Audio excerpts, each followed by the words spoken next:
Shalom, salam sejahtera untuk kita semua. Kembali pada hari ini kita akan mendengarkan bacaan Alkitab dari kitab Mazmur pasal 78.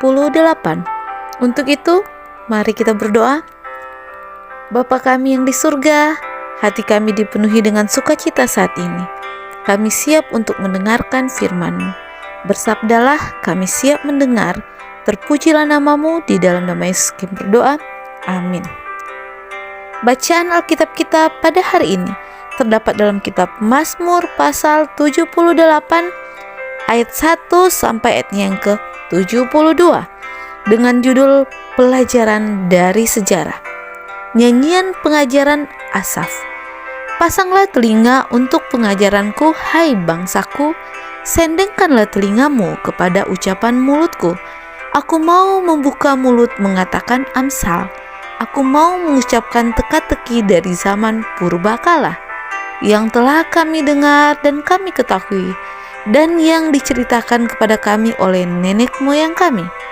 Kami tidak hendak sembunyikan kepada anak-anak mereka, tetapi kami akan ceritakan kepada angkatan yang kemudian puji-pujian kepada Allah dan kekuatannya, dan perbuatan-perbuatan ajaib yang telah dilakukannya.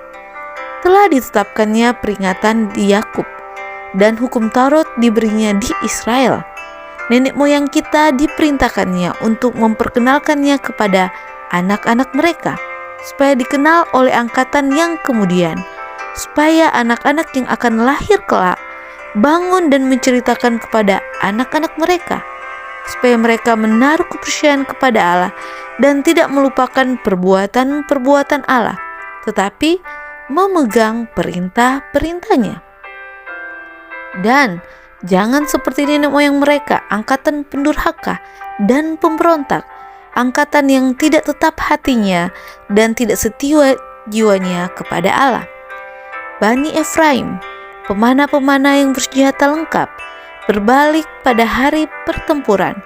Mereka tidak berpegang pada perjanjian Allah dan enggan hidup menurut Tauratnya. Mereka melupakan pekerjaan-pekerjaannya dan perbuatan-perbuatannya yang ajaib yang telah diperlihatkannya kepada mereka. Di hadapan nenek moyang mereka dilakukannya keajaiban-keajaiban di tanah Mesir, di padang Zoan, di belahnya laut, diseberangkannya mereka, didirikannya air sebagai bendungan, dituntunnya mereka dengan awan pada waktu siang, dan semalam suntuk dengan terang api. Dibelahnya gunung batu di padang gurun, diberinya mereka minum banyak air seperti dari samudera raya, dibuatnya aliran air keluar dari bukit batu, dan dibuatnya air turun seperti sungai. Tetapi mereka terus berbuat dosa terhadap Dia dengan memberontak terhadap Yang Maha Tinggi di padang kering. Mereka mencobai Allah dalam hati mereka dengan meminta makanan menuruti nafsu mereka. Mereka berkata terhadap Allah, "Sanggupkah Allah menyajikan hidangan di padang gurun?" Memang Ia memukul gunung batu sehingga terpancar air dan membanjiri sungai-sungai. Tetapi sanggupkah Ia memberikan roti juga atau menyediakan daging bagi umat-Nya? Sebab itu, ketika mendengar hal itu, Tuhan gemas. Api menyala menimpa Yakub, bahkan murka bergejolak menimpa Israel, sebab mereka tidak percaya kepada Allah dan tidak yakin akan keselamatan daripadanya.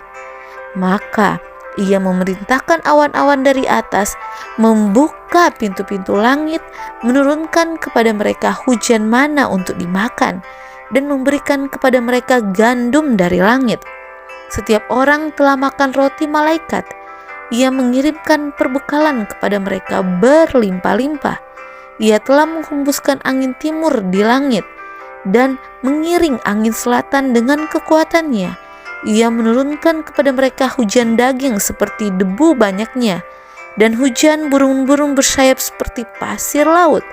Ia menjatuhkan ke tengah perkemahan mereka, sekeliling tempat kediaman itu. Mereka makan dan menjadi sangat kenyang. Ia memberikan kepada mereka apa yang mereka inginkan. Mereka belum merasa puas. Sedang makanan masih ada di mulut mereka, Maka bangkitlah murka Allah terhadap mereka. Ia membunuh gombong-gombong mereka dan menewaskan teruna-teruna Israel. Sekalipun demikian, mereka masih saja berbuat dosa dan tidak percaya kepada perbuatan-perbuatannya yang ajaib. Sebab itu, ia membuat hari-hari mereka habis dalam kesia-siaan dan tahun-tahun mereka dalam kejutan. Apabila ia membunuh mereka, maka mereka mencari dia. Mereka berbalik dan mengingini Allah. Mereka teringat bahwa Allah adalah gunung batu mereka dan bahwa Allah yang Maha Tinggi adalah penebus mereka. Tetapi mereka memperdaya dia dengan mulut mereka dan dengan lidahnya mereka membohongi dia. Hati mereka tidak tetap pada dia dan mereka tidak setia pada perjanjiannya. Tetapi ia bersifat penyayang.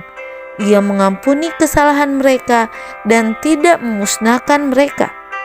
Banyak kali ia menahan murkanya dan tidak membangkitkan segenap amarahnya. Ia ingat bahwa mereka itu daging, angin yang berlalu, yang tidak akan kembali. Berapa kali mereka memberontak terhadap dia di padang gurun dan menyusahkan hatinya di padang belantara.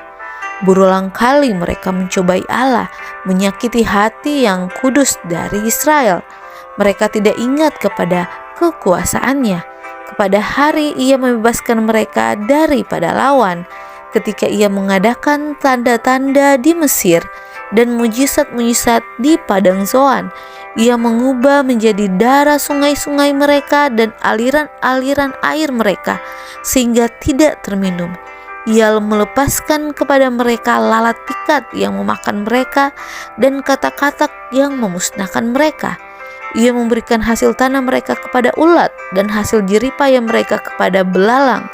Ia mematikan pohon anggur mereka dengan hujan batu dan pohon-pohon ara mereka dengan embun beku. Ia membiarkan kawanan binatang mereka ditimpa hujan es dan ternak mereka disambar halilintar. Ia melepaskan kepada mereka murkanya yang menyala-nyala, kegemasan, kegeraman, dan kesesakan. Suatu pasukan malaikat yang membawa malapetaka. Ia membiarkan murkanya berkobar. Ia tidak mencegah jiwa mereka dari maut. Nyawa mereka diserahkannya kepada penyakit sampar. Dibunuhnya semua anak sulung di Mesir.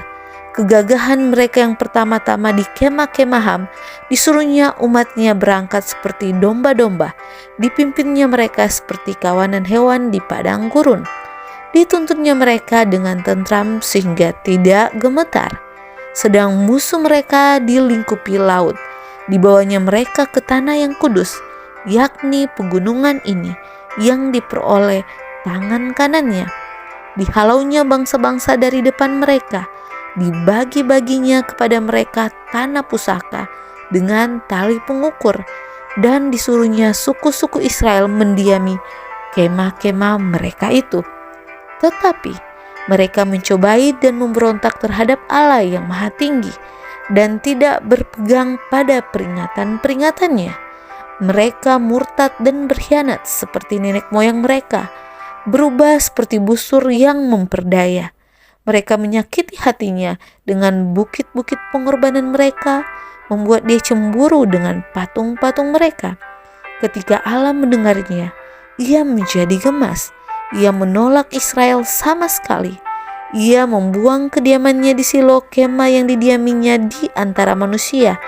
Ia membiarkan kekuatannya tertawan, membiarkan kehormatannya jatuh ke tangan lawan. Ia membiarkan umatnya dimakan pedang, dan gemeslah ia atas miliknya sendiri. Anak-anak teruna mereka dimakan api, dan anak-anak darah mereka tidak lagi dipuja dengan nyanyian perkawinan. Imam-imam mereka gugur oleh pedang, dan janda-janda mereka tidak dapat menangis. Lalu terjagalah Tuhan seperti orang yang tertidur, seperti pahlawan yang siuman dari mabuk anggur. Ia memukul mundur para lawannya.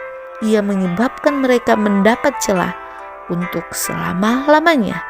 Ia menolak kemah Yusuf, dan suku Efraim tidak dipilihnya, tetapi ia memilih suku Yehuda Gunung Sion yang dikasihinya. Ia membangun tempat kudusnya setinggi langit, laksana bumi yang didasarkannya untuk selama-lamanya. Dipilihnya Daud hambanya, diambilnya dia dari antara kandang-kandang kambing domba. Dari tempat domba-domba yang menyusui didatangkannya dia untuk mengembalakan Yakub, umatnya, dan Israel, miliknya sendiri. Ia mengembalakan mereka dengan ketulusan hatinya dan menuntun mereka dengan kecakapan tangannya. Demikianlah bacaan Alkitab kita pada hari ini. Biarlah kita senantiasa mengingat bagaimana keajaiban tangan Tuhan yang penuh kasih. Tuhan sudah memimpin di zaman purbakala, sudah memimpin bangsa Israel. Begitu juga Tuhan akan memimpin kehidupan kita.